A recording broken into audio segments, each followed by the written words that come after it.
เป็นคนที่ขวางบ้านขวางเมืองทำความเดือดร้อนให้คนอื่นตัวเองสร้างความลำบากให้แก่ประเทศชาติบ้านเมืองเพราะว่ามีหอยอันใดอันหนึ่งเพิ่นทำให้ตัวพ่องก็ไปโวยวายตัวจะเดือดร้อนบ่ฮู้เพราะบ่ได้ฟังกรรมที่ว่าใครให้เปิ้นตายตัวตายใครให้เปิ้นชิบหายตัวชิบหาย ตุลงมีนิทานประกอบเรื่องนี้พี่น้องทั้งหลายบางคนก็ได้ฟังละบางคนก็ไม่ได้ฟังกำเตื้อซ้ำเก่าซ้ำใหม่คงจะบ่เป็นหยังเพื่อให้เป็นคติเตือนใจให้ชุมชนเฮาเข้มแข็งเฮาอยู่อย่างเข้มแข็งเช่นพ่อเช่นแม่เฮาแปลงหอย่อเฮือนก็ช่วยกันให้ศาลาขึ้นขันตั้งอย่าหมู่นั้นก็ช่วยกันแปลงตูบแปลงปางให้กันอยู่กดช่วยกันตูบอย่างห้างเฮือนก็ช่วยกันตายเป็นเหม็นเน่าก็ช่วยกันเจ็บเป็นเย็นอุ่นก็ไปเยี่ยมไปใจกันจะบวชจะเป๊กก็ช่วยกันเกณฑ์สลากหากไม้ก็ช่วยกันชุมชนเช่นพ่อเช่นแม่เฮาเปิ้นเข้มแข็งเพราะเปิ้นถือสุภาษิตกำบ่เก่าบ่แก่ไผคนใดบ่ฮู้เล่ามาว่ามีวัดหนึ่งในสมัยโบราณมีตุเจ้าพระเนนหลายเพราะตุเจ้าอาวาสเพิ่นใจดีใจบานเอื้อเฟื้อเผื่อแผ่บ่หันแก่ตัวบ่หันแก่ได้บ่สะสมทรัพย์สมบัติอย่างไว้เลยมีคนไปอยู่ลูกหวงลูกไก่ไปอยู่ก็มีแล้วก็วัดนั้นมีแม่ชีคนเฮาว่าเนี่ยผ้าขาวอยู่ตัวหลายคนแล้วใกล้วัดนั้นมีเศรษฐีคนหนึ่งเป็นคนรวยแล้วมีลูกหลายคนอีกก็มีลูกประจายคนหนึ่งเป็นคนบักให้เอาทานก็เลยไปส่งไปเฮียนที่ไหนก็บักให้เอาทานเลยไปบวชกับตุเจ้าวัดใกล้ๆบ้านน่ะบวชเป็นสามเณรแล้วเศรษฐีคนนี้มีอคติอยู่อย่างหนึ่งถ้าไปส่งเข้ากาเขาไปส่งให้ลูกตัวเก่าคนอื่นนี่บ่สนใจตุเจ้าพระนายบ่สนใจกับลูกตัวเก่าแล้วมีอคติต่อแม่ชีคือแม่พระขาวหันแม่ชีไปบิณฑบาตอย่างตุเจ้าจังเปิ้นบ่ชอบเปิ้นยังมาปอด่าบริพาทต่างๆว่าเสี่ยงกับกึดไปแอบแฝงอยู่กับวัดกวาหมู่เนี้ยบริพาทต่างๆคนนั้นเป็นไปอย่างนั้นคือมองในแง่ร้ายมีอคติต่อแม่ชีแม่พระขาวแม่ชีไปบิณฑบาตมันก็ไปใจใส่อยู่มาวันหนึ่งมันจะแกล้งแม่ชีที่ค้านหันกุมเข้ามาก่ายสองหน้าห่อนึ่งแล้วเอายาพิษเข้าใส่พอแม่ชีมาบิณฑบาตก่ายหน้าบ้านมันก็เอาห่อนึ่งที่ใส่ยาพิษใส่บาตรถึงแม่ชีก่ายหน้าบ้านแม่ชีมานี่ก่อนแม่ชีก็เลี้ยวพอหันเศรษฐีเอาเข้ามาใส่บาตรเอาอาหารมาใส่บาตรแม่ชีเป็นผู้ปั้มเป่งธรรมยึดในธรรมเปิ้นบ่ใจรวนใดต่อใดตอบสังเกตว่ากูเตื้อก็บ่หันใส่บาตรสักเตื้อวันนี้มาใส่บาตรก็เลยจุกเอาเข้าเอาอาหารใส่บาตรแล้วปั่นปอนว่าใครให้เปิ้นตายตัวตายเน้อใครให้เปิ้นชิบหายตัวชิบหายเน้ออายุวโนสุขังพลังแล้วก็ไป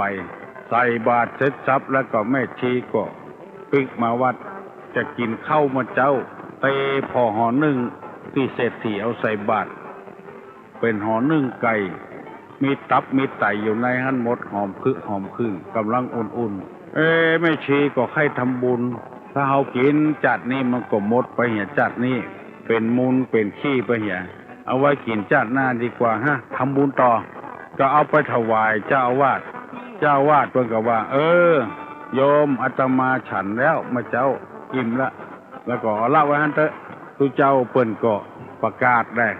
เอาพระเนนองค์ใดเมื่อเจ้านี่ถ้าบ่ได้กินข้าวเตื้อก็มานี่ก่อนเน้อปรากฏว่าลูกเศรษฐีคนนั้นมันเป็นเนนมันลูกขวายแล้วเพื่อนมันไปบิณฑบาตเจ้าวาดห้องก็เลยเอาห่อนึ่งเอาเข้าขึ้นกินเนี่ยบัดตันอิ่มสกำน้ำลายย้อยเอาปากเตยพ่นตักหงายลงต้มเขาก็เดือดเน้นเป็นอย่างหูเน้นเป็นอย่างหูทุเจ้าก็มาพ่อทุหลวงก็มาพ่อเลิกไปบอกเศรษฐีพ่อของเน้น เศรษฐีมหาญก็สอบสวนกันใหญ่มันเนี่ยอย่างมันกินอย่างก็เลยได้ใจความว่ากินห่อนึ่งที่เอาใส่บาตรขึ้นแม่ชีแม่พระขาวอันนี้เป็นนิทานเพิ่นเล่ากันมาตุลุงก็เล่าสืบต่อเพราะฉะนั้นเฮาบ่มีหยังกับไผดีกว่าบ่ใครคือไผตายบ่ใครคือไผชิบหายดีกว่าอยู่ปองเฮาจะไปกุเรื่องขึ้นจะไปสร้างเรื่องขึ้นนี่นำมาเสนอนะให้ท่านทั้งหลายได้ฟังเพื่อให้ชุมชนเฮาเข้มแข็งให้มันดีขึ้นให้ฮักกันแป้งกันช่วยเหลือกันปี้ฮู้ปี้ปองน้องฮู้น้องกล่าวทุเจ้าฮู้ก็ทุเจ้าก็กล่าวประกาศให้พี่น้องทั้งหลายได้รับทราบเนี่ยนาหิมกันแกล้งกันก้าขายหิมกันแกล้งกันผัวเปิ้นเหลือหมู่เนี้ยมันจะมาถึงตัวสักวันใดวันหนึ่งอย่าไปเนี่ยอย่างนั้นนาไผ่นามันก้าขายก้าเผาของไผ่ของมันไผ่จะปลูกง่อยปลูกกล้วยปลูกกันอย่างก็ปลูกของไผ่ของมันโลกนี้เป็นใจของไผ่สักคนจะไปดีตัวเก่าล้ำไปมันจังมาถึงตัวมีพุทธภาษิตรับรองว่าทุกขโตทุกขฐานังให้ทุกแก่ท่านทุกนั้นถึงตัวอันนี้ฝากฝังพี่น้องทั้งหลายไว้แล้วต่อไปจะได้นำธรรมะที่ตุลุงเคยเล่าให้พี่น้องทั้งหลายได้ฟังถึงวันได้นำไปพินิจพิจารณานำไปปฏิบัติเพื่อจะได้เป็นคติเตือนอกเตือนใจหมู่เฮาทั้งหลายกรรมของอนาลชนอนาลยชนนั้นค่อยกรรมจะเป็นอย่างนี้หนึ่งพูดถึงสิ่งที่ไม่ได้เห็นว่าเห็นพูดถึงสิ่งไม่ได้ยินว่าได้ยินพูดถึงสิ่งที่ไม่ได้ทราบว่าทราบพูดถึงสิ่งที่ไม่รู้ว่าได้รู้อันนี้เป็นของอนาลชนคือคนบดีพูดถึงสิ่งได้เห็นว่าไม่ได้เห็นพูดถึงสิ่งที่ได้ยินว่าไม่ได้ยินพูดถึงสิ่งที่ได้ทราบว่าไม่ได้ทราบพูดถึงสิ่งที่ได้รู้ว่าไม่ได้รู้อนาลชนจะเป็นคนจะอี้ควรกราบควรไหว้ก็ควรเคารพนับถือสักการะบูชาก็ถ้าได้ยินแบบนี้แล้วก็ควรหลีกเลี่ยงแล้วถ้อยคำแบบอารยชนคือคนดีคนเชื่อถือได้หนึ่งสิ่งใดได้เห็นสิ่งใดบ่ได้หันก็ว่าบ่ได้หันเอากำเมืองเนี่ยหันนี่ก็คือเห็นนะสิ่งใดได้ยินก็ว่าบ่ได้ยินก็ว่าบ่ได้ยินสิ่งใดที่บ่ได้ทราบก็ว่าบ่ได้ทราบสิ่งใดที่บ่ฮู้ก็ว่าบ่ได้ฮู้ก็ว่าบ่ได้ฮู้สิ่งใดได้เห็นว่าได้เห็นสิ่งใดได้ยินว่าได้ยินสิ่งใดได้ทราบก็ว่าได้ทราบสิ่งใดที่ได้รู้ก็ว่าได้รู้อันนี้เป็นกรรมของอารยชนคือคนดีบอกว่าคนนั้นจะเป็นภัยก็ตามเป็นพ่อเป็นแม่เป็นลูกเป็นเต้าเป็นหัวหน้าเป็นลูกน้องเป็นหมอเป็นแพทย์อันใดฮู้ก็ว่าฮู้อันใดบ่ฮู้ก็ว่าบ่ฮู้เพราะว่ามันเป็นที่อุ่นใจเป็นกรรมที่เชื่อถือได้ทำที่ว่าบ่ได้หันก็ว่าบ่ได้หันเนี่ยมันเป็นที่เชื่อถือได้เขาจะไปเค้นเอาความจริงจะได้ก็บ่ได้เพราะมีคนอย่างอี้นักล้ำไปถึงวันนี้แม้แต่พระสงฆ์พระเจ้าพ่อออกแม่ออกก็บ่ไว้ใจหันก็เมื่อบ่ได้หันก็ว่าบ่ได้หันคิดดีๆก็หันก็ไปเค้นเอาตุลุงบางเตื้อก็รำคาญเหมือนกันน่ะเขาว่ามันมานี่นะก็เขาว่าเขาบ่ได้หันเขาก็ว่าบ่ได้หันจะเค้นเอาจนได้จนเป็นเนี่ยมันว่าอย่างฮึกมึกกูพ่องบ่ได้ว่าอย่างเราโหว่าก้าเราคิดใจดีๆกันมันว่าอย่างเค้นเอาความจริงแม้แต่พระสงฆ์พระเจ้าก็บ่ไว้ใจนะเพราะมีคนอย่างอี้นักในธรรมนี่เพิ่นบอกว่าอยากจะให้คนเฮาเนี่ยมีจะใดว่าไปตามมาอันบ่ม่วงต้นนี้มันส้มก็คือว่าส้มถ้ามันสุกแล้วมันหวานก็ว่าถ้ามันสุกมาใดหวานมาอันถ้ามันดิบอยู่ก็ส้มมันมีหลายอย่างลูกมอกหอมปอก็มีส้มก็มีหวานตั้งแต่ดิบๆก็มีบอกหรือเป็นอย่างแม่ค้านายขายต่างๆก็เหมือนกันอันใดที่มันใจมันแข็งแรงก็บอกว่าเพิ่นแข็งแรง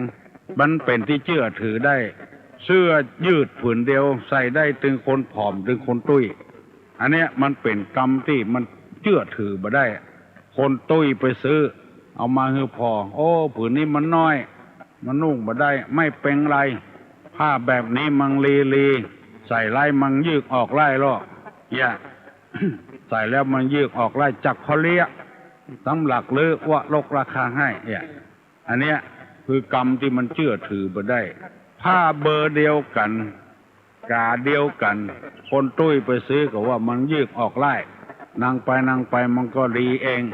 เพราะวันพวกคนผอมไปซื้อเอาไปเตะเอาบ่ได้ผืนนี้มันใหญ่ไม่เป็นไรผ้าอย่างนี้มันพิเศษซักแล้วมันหกเขาไล่ลกอีกหน่อยก็ใช้ไล่ลีสังหลักหรืออ้วลกราคาให้เนี่ยเฮ้ลองฟังลองคนตุ้ยซื้อก็ว่ามันจะยืดออกคนผอมไปซื้อก็ว่ามันจะหดอันเนี้ยเป็นจริงกรรมที่เชื่อถือบ่ได้สมมติให้ฟังได้หันก็ว่าได้หันบ่หันก็ว่าบ่หันอย่างที่เปิ้นจะมาถามตุลุงจดธูปกี่ดอกอันใดที่เฮาฮู้ก็ฮู้ใส่จ้ออย่างพ้องที่เฮาบ่ฮู้เฮาก็บ่ฮู้ไปถามคนอื่นเพิ่นก็บอกมาก็เป็นเชื่อถือได้ว่าอันเตให้ฮื้อชมรมเฮาสมาคมเฮาหมู่เฮาเนี่ยชุมชนเฮาเนี่ยเข้มแข็งบ่จุบ่ล่ายกันอันนี้เป็นกรรมของอารยชนคนที่เชื่อถือได้สิ่งใดที่บ่ได้ยินก็ว่าบ่ได้ยินมาแล้วก็บอกให้เพิ่นเห็นว่าได้ยินสิ่งที่บ่ทราบก็ว่าบ่ทราบบ่ฮู้บ่รู้ก็ว่าบ่ฮู้สิ่งใดที่ได้หันก็ว่าได้หันมาแล้วเพื่อเขามาถามว่าในภาษีไอ้หยังที่ เป็นนั้นสวนสัตว์แบบใหม่ตุลงไปหันละเฮาก็บ่ไปหันเฮาก็ว่าบ่หันนะบางคนบ่หันก็โมเมเข้าไปใส่เลยถามไอ้หยังมีพ้องอันเนี้ยมันจะเป็นคนที่เชื่อถือบ่ได้ที่นำมาเสนอนี้เพื่อให้คนเฮานั้นได้มีสัจจะบ่มีสัจจะนี่ละอ่อนบ่นับถือฮัลโหลโอ้ตุลงอย่าเพิ่งกลัวเขาตอกเนอะมันใหญ่โลละบ่ฮู้เนอะอันมาใครนี่น่ะอันเหมือนถึงวันวันนี้เสียงแจ๋วโลเอาไว้ให้คนอื่นฟังของตุลงนี่ชัดเจนดีเพราะมีวิทยุแอมอยู่เนี่ยถ้าจะเกี่ยวกับตั้งถ่ายทอดพุ่นเพื่อชื่อชุมชนเฮาอันเนี้ยที่ว่า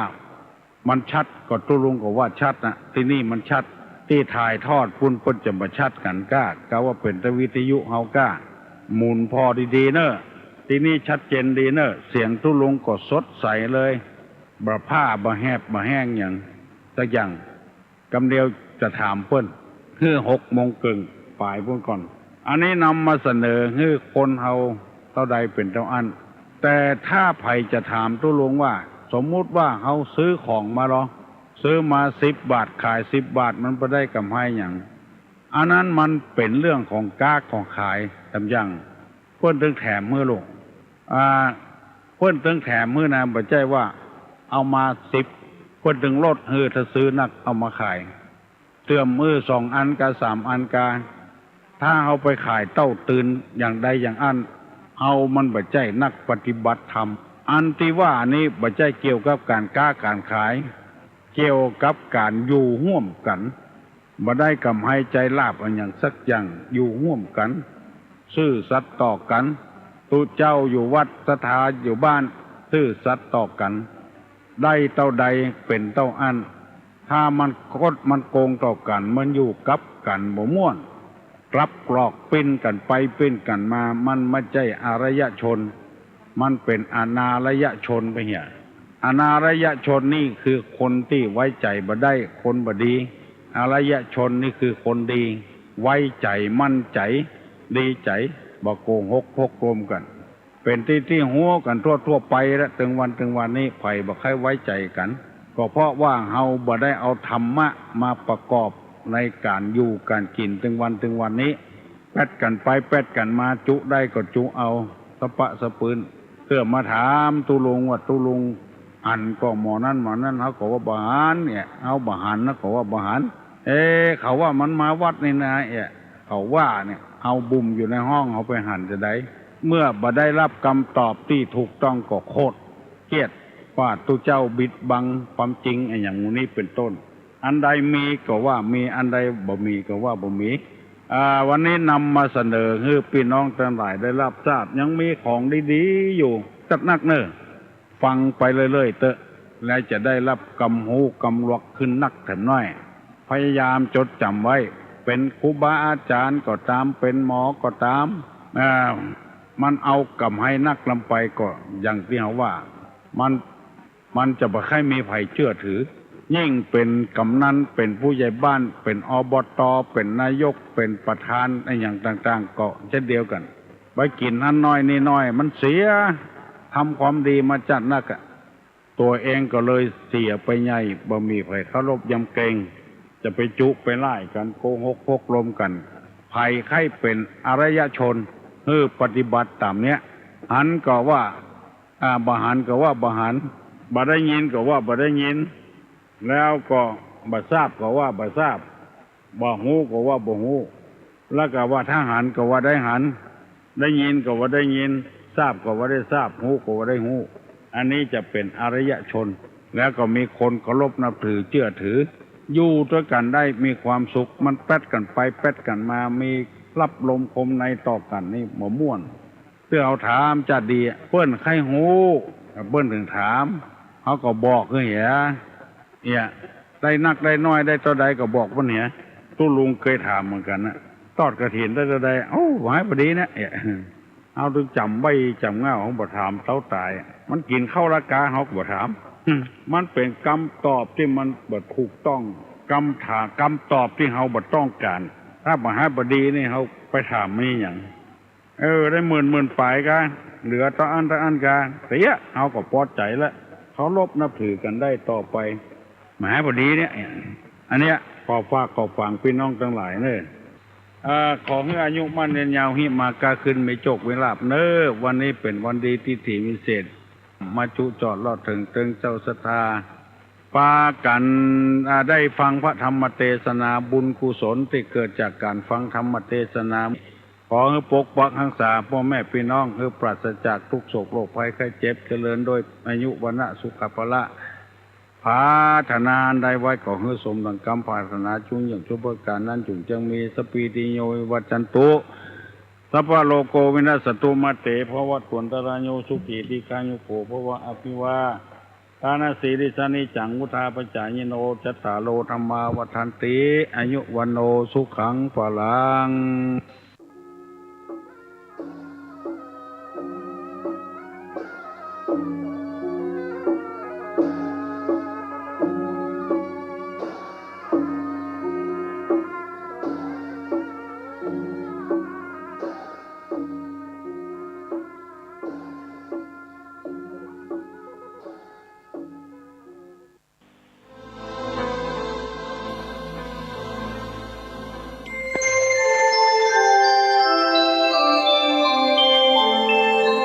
ขณะนี้ท่านกำลังฟังสถานีวิทยุกระจายเสียง FM 104.5 เมกะเฮิรตซ์ มูลนิธิครูบาศรีวิชัยจังหวัดเชียงใหม่ขอเชิญชวนชายไทยผู้มีจิตเลื่อมใสในพระพุทธศาสนาและมีความศรัทธาในปฏิปทาและบารมีธรรมของครูบาเจ้าศรีวิชัยจำนวน9 คนที่มีคุณสมบัติคือมีอายุ20 ปีบริบูรณ์ขึ้นไปและบ่เกิน45 ปีบ่เคยอุปสมบทเป็นพระภิกษุมาก่อนบ่มีประวัติด้านอาชญากรรมบ่มีรอยสักบนร่างกายสามารถเข้าฝึกท่องจำคำขออุปสมบทได้ตามนัดหมายเพื่อเข้าอุปสมบทเนื่องในวันคล้ายวันถือกำเนิดของครูบาเจ้าศรีวิชัยตั้งแต่วันอาทิตย์ที่11ถึงวันจันทร์ที่19มิถุนายนพุทธศักราช2566ชื่อรุ่นเทิดธรรมาธิปไตยณพัทธสีมาวัดพระสิงห์วรมหาวิหารแล้วไปเข้ารับการฝึกปฏิบัติวิปัสสนากรรมฐานณวัดร่ำเปิงตะโปธารามพระอารามหลวงโดยบ่ต้องเสียค่าใช้จ่ายใดๆแต่สามารถร่วมบริจาคสมทบได้ตามจิตศรัทธาติดต่อสอบถามรายละเอียดและสมัครโดยตรงได้ที่นายพยูนมีทองคำประธานกรรมการมูลนิธิครูบาศรีวิชัยโทรศัพท์0897007939